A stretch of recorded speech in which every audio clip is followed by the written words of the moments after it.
আমি বাদল রহমান আপনাদের আজকের এই ভিডিও দেখার আমন্ত্রণ জানিয়ে আজকের এই ভিডিওটি শুরু করছি। আশা করছি সবাই ভালো আছেন। আজকে আমরা দেখব যে এসোক্লার্ক মার্কেটপ্লেসের এসোক্লার্ক মার্কেটিংয়ের একটি অর্ডার কমপ্লিট করার পরে সে অর্ডার কিভাবে ডেলিভারি করতে হয়। অনেকে অনেকভাবে আমাকে প্রশ্ন করেছেন যে এসোক্লার্ক মার্কেটপ্লেস থেকে তো আমি আপনার টিউটোরিয়াল দেখে আর্নিং শুরু করেছি, এখন কিভাবে এই আর্নিং শুরুর মধ্যেই কিভাবে আমি বিভিন্ন ধরনের অর্ডার ডেলিভারি করতে পারি সেই বিষয় নিয়ে ভিডিও তৈরি করবেন। তো সেই কথা বিবেচনা করেই আজকের এই টিউটোরিয়াল। তো চলুন বন্ধুরা, আজকে আমরা দেখি যে কিভাবে আমরা একটি ওয়ার্ক কমপ্লিট করার পরে সেটি ডেলিভারি করব। তো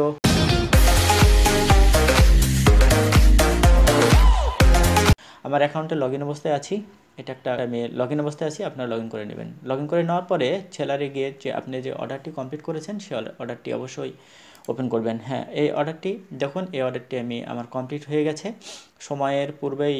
দেখুন এখনও 4 ডেজ 12 আওয়ার টাইম আমাদের আছে, বাট আমার এই ওয়ার্কটি কমপ্লিট হয়ে গেছে। এই ওয়ার্কটি কমপ্লিট হয়ে যাওয়ার পরে কিভাবে এই ওয়ার্কটা আমরা ডেলিভারি করব। তো চলুন দেখি, নিচে চলে যাই আমরা, একেবারে নিচে এসে গিয়ে দেখুন এখানে কমপ্লিট অর্ডার নামের একটি বাটন আছে। এখানে মেসেজ, কোনো বায়ারকে যদি মেসেজ করতে চাই তাহলে এখানে জাস্ট এখানে লিখে মেসেজ করা যাবে।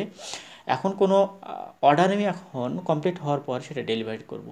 জাস্ট এখানে ক্লিক করে যখন এখানে ডেলিভারি ওয়ার্ক এবং এখানে আপনার ডেলিভারি সম্পর্কে ডিটেলস ইনফরমেশান এখানে দেওয়া আছে। ওকে, তো আপনারা কোনো কাজ করার পূর্বেই যদি না জেনে থাকেন তাহলে অবশ্যই সেই ইনফরমেশনগুলো জেনে নেবেন। আর যদি সেখান থেকে জানতে না পারেন তাহলে আমাদের এই ভিডিও কমেন্ট বক্সে আপনাদের যে সমস্যা, সেই সমস্যাগুলো লিখে পাঠিয়ে দিলে আমরা আপনাকে সলভ দেওয়ার চেষ্টা করব।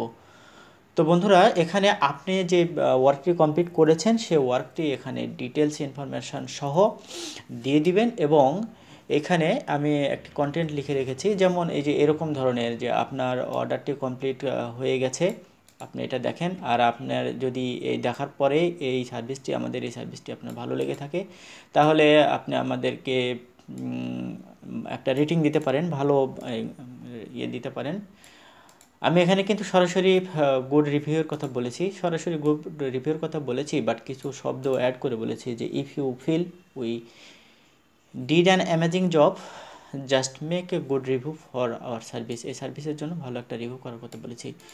অবশ্য আপনি 5 স্টার রেটিং এইগুলোর কথা বলবেন না, এরকম ধরনের একটা কথা সুন্দর করে বলবেন বাইরের কাছে। এই বিষয়গুলো চাইলে অনেক সময় বাইরেরা এটা ব্যাড মাইন্ডে নেয় এবং আপনাকে ভালো রিভিউ না দিতে পারে, এমনকি আপনার রিভিউ না দিতে পারে। কিছু কথা লিখে দিবেন এবং এখানে কিছু কথা লিখে দেওয়া আছে, আমি সেটা দেওয়ার চেষ্টা করেছি। এবং এখানে বলেছি যে আপনার এই যে ডেলিভারি করেছি, কমপ্লিট ওয়ার্ক করেছি, সেই কমপ্লিট ওয়ার্কের মধ্যে যদি কোনো প্রবলেম থাকে তাহলে অবশ্যই আপনি আমাকে ইনবক্স করবেন। এবং যে সময় আপনি ইনবক্স করবেন তার সাথে সাথে আমরা সেটা সলভ দেওয়ার চেষ্টা করব। যদি কোনো প্রবলেম থাকে সেক্ষেত্রে আমি এটা অলরেডি বলে দিয়েছি। এটা বলে দেওয়ার কারণ হচ্ছে, যদি কোনো প্রবলেম তার কাছে মনে হয় বা কোনো ইস্যু তার কাছে মনে হয় তাহলে সেটা সরাসরি আমাদেরকে বলে দেবে। যে এখানে আমি অলরেডি বলে দিয়েছি যে এখানে যেন কোনো ধরনের নেগেটিভ ফিডব্যাক না দেয়, এবং ফিডব্যাক না দেওয়ার আগে আমার সাথে যেন ডিসকাস করে নেয়। তো এটার কারণে হবে কি, যদি কোনো কারণে তার প্রবলেম হয় সেটা আমাদেরকে নক করার সাথে সাথে আমরা সেটা সলভ করে দেবো। আর যদি সলভ করে না দেই তাহলে আমরা, যদি কোনো কারণে এটা রিফান্ডেবল হয়, যদি মনে হয় যে সেটা কাজটা তার প্রপার হয়নি তাহলে অবশ্যই এটি রিফান্ড করে দেবেন। তাছাড়া আপনার প্রোফাইলে একটি নেগেটিভ ফিডব্যাক আসার সম্ভাবনা আছে। আর এই কাজটি কীভাবে করবে তার একটি ইমেজ এখানে জুড়ে দেওয়া হয়েছে। এবং রিকমেন্ডেশন দিতে চাইলে এখানে আপনার কীভাবে রিকমেন্ডেশন দেবে সেই বিষয়টি সম্পর্কে আমি এখানে একটু ধারণা দিয়ে রেখেছি। তো এইভাবে আপনার যে কথাগুলো সে কথাগুলো লিখে দিয়ে আপনার যে ফাইল, এই রিপোর্ট কমপ্লিট করার পরে যে রিপোর্ট ফাইল, সেই রিপোর্ট ফাইল এখানে অ্যাটাচ করে দিবেন। তো অ্যাটাচ করার জন্য জাস্ট এই যে অ্যাড অ্যাটাচমেন্টে ক্লিক করার পরে দেখুন drop files here or click to upload. এখানে ক্লিক করার পরে আপনি যেখানে যে ফাইলটি রেখেছেন আপনার রিপোর্ট ফাইল, সেই ফাইলটি আপনার এখান থেকে চয়েস করে নিয়ে জাস্ট ওপেন করে দিলেই এখানে অ্যাটাচ হয়ে যাবে। আমি অ্যাটাচ করলাম না। তো এখানে অ্যাটাচ করে দেওয়ার পরে আপনি এখান থেকে জাস্ট এখানে যে সেন্ড বাটন আছে, সেন্ড বাটনে ক্লিক করার সাথে সাথে দেখুন আমি অলরেডি এই রিপোর্টটি দিয়ে দিয়েছি। আর এই কারণে নর্মালি আপনাদেরকে দেখানোর জন্য এখানে দেখালাম।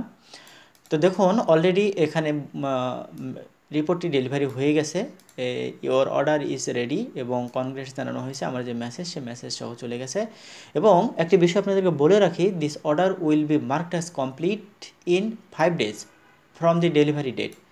এখন যদি কোনো কারণে আপনার এই বায়ার যদি আপনার অর্ডার ডেলিভারি যে করেছেন এটা যদি অ্যাকসেপ্ট না করে, হয়তো অনলাইনে আসেনি কিংবা বায়ার হয়তো আপনার সার্ভিস হয়তো টেস্ট করতেছে, কমপ্লিট করেনি, সেই ক্ষেত্রে এই অর্ডারটি ডেলিভারি করার পর এসও ক্লার্কের ম্যাক্সিমাম 5 days এখানে থাকবে এবং 5 days-এর পরে এটা টোটালি কমপ্লিট হয়ে যাবে। এখানে একটি কথা বলে রাখি, যেটা হচ্ছে যে আপনি এই যে এই অর্ডারটি আপনি ডেলিভারি করেছেন, কোনো কারণে এই অর্ডারটি ডেলিভারি যদি ক্যান্সেল করতে হয়, আমি ডেলিভারি করব না, প্রসেসে রাখবো, যেহেতু আমার সময় আছে এবং কাজটি আমার কাছে মনে হয়েছে যে পারফেক্ট হয়নি, সেক্ষেত্রে আপনি এই ডেলিভারি ওয়ার্কটাও আপনি ফিরিয়ে নিয়ে আসতে পারেন। তো কীভাবে ফিরিয়ে নিয়ে আসবেন, এখানে দেখুন জাস্ট এই যে cancel this order delivery on accident, ভুলবশত বা কোনো কারণবশত আপনি ডেলিভারি করে ফেলেছেন, এখন আপনি ডেলিভারি করতে চাচ্ছেন না, এটা আপনার প্রসেসিংয়ে রাখতে চাচ্ছেন, কিংবা আপনার বায়ার যদি আপনাকে বলে যে আপনার এটা ডেলিভারি কেন করেছেন, আমার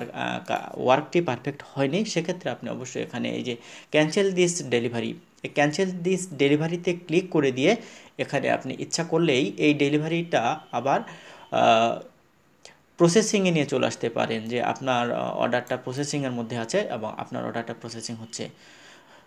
তো ভিউয়ার্স, আশা করছি বিষয়টি বুঝে গেছেন যে কিভাবে আপনার এই এসও ক্লার্ক মার্কেটপ্লেসে অর্ডার কমপ্লিট করার পরে সে অর্ডারটি ডেলিভারি করতে হয়। তো ভিউয়ার্স, ভিডিওটি ভালো লেগে থাকলে অবশ্যই এই ভিডিওতে একটি লাইক করবেন, কমেন্ট করে জানাবেন এবং এই ভিডিওটি আপনার ফ্রেন্ড সার্কেলে শেয়ার করতে ভুলবেন না। এতক্ষণ সাথে থাকার জন্য ধন্যবাদ জানিয়ে আজকের এই টিউটোরিয়ালটি এখানে শেষ করছি। ভালো থাকবেন সবাই।